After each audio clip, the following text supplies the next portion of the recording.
ప్యారిస్లోని UNESCO ప్రధాన కార్యాలయంలో అంబేద్కర్ విగ్రహాన్ని ఏ సందర్భంలో ఆవిష్కరించారు అని అడుగుతున్నారు. ప్యారిస్లో యునెస్కో హెడ్ క్వార్టర్స్లో అంబేద్కర్ విగ్రహాన్ని ఆవిష్కరించడం జరిగింది. ఎప్పుడు ఆవిష్కరించారు, ఎవరు ఆవిష్కరించారు అని అడుగుతున్నారు. సో ఏ డే రోజు మనకి ఇక్కడ ఆప్షన్స్ ఏమి ఇచ్చారు? Republic day, independence day, constitution day and international human rights day. So రీసెంట్గా అంబేద్కర్ విగ్రహాన్ని కాన్స్టిట్యూషన్ డే అంటే నవంబర్ 26వ తారీఖున ఇనాగ్రేట్ చేయడం జరిగిందనమాట. ఎందుకు నవంబర్ 26 రోజున ఇనాగ్రేట్ చేశారు అంటే నవంబర్ 26 అనేది మన ఇండియన్ కాన్స్టిట్యూషన్ డే.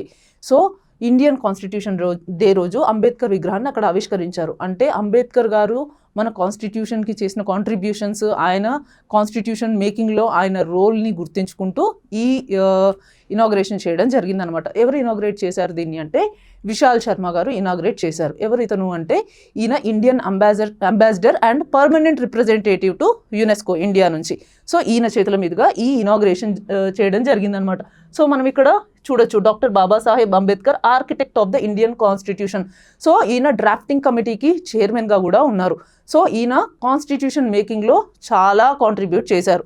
సో అందుకోసమే దీనికి గుర్తుగా ఈ ఆవిష్కరణ చేయడం జరిగింది. సో ఇక్కడ రాశారు 75 years అయింది మనకి ఇప్పటికీ ఇండియన్ కాన్స్టిట్యూషన్ వచ్చి. సో నవంబర్ 1949 రోజు మనం కాన్స్టిట్యూషన్ని అడాప్ట్ చేసుకుంటాం. కాన్స్టిట్యూయెంట్ అసెంబ్లీ ఆఫ్ ఇండియా ఏదైతే ఉందో అది ఇండియన్ కాన్స్టిట్యూషన్ని అడాప్ట్ చేసుకుంటుంది అనమాట.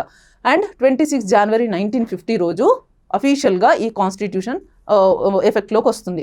అంటే 26 నవంబర్ని కాన్స్టిట్యూషన్ డే లాగా, 26 Januaryని మనం రిపబ్లిక్ డే లాగా, అంటే పూర్ణ స్వరాజ్ మనకి 26 January రోజు పూర్ణ స్వరాజ్ కూడా మనం సెలబ్రేట్ చేసుకోవడం జరిగింది 1930లో. సో అదే 26 January 1950 రోజు మనం కాన్స్టిట్యూషన్ని అఫీషియల్గా తీసుకొచ్చాం. అండ్ ఆ డే రోజు మనం రిపబ్లిక్ డేని సెలబ్రేట్ చేసుకుంటాం.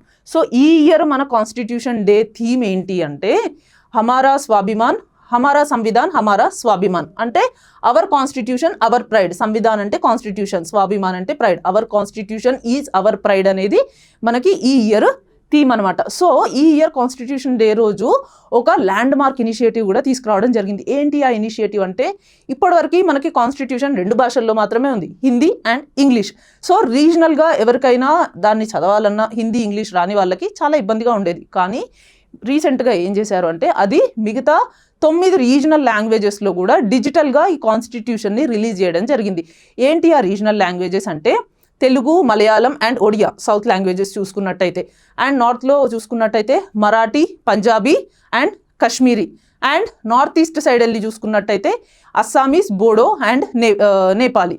సో ఈ 9 లాంగ్వేజెస్లో మన ఈ కాన్స్టిట్యూషన్ని డిజిటల్గా రిలీజ్ చేయడం జరిగింది. సో ఇదొక ల్యాండ్ మార్క్ ఇనిషియేటివ్ మనకి 2025లో.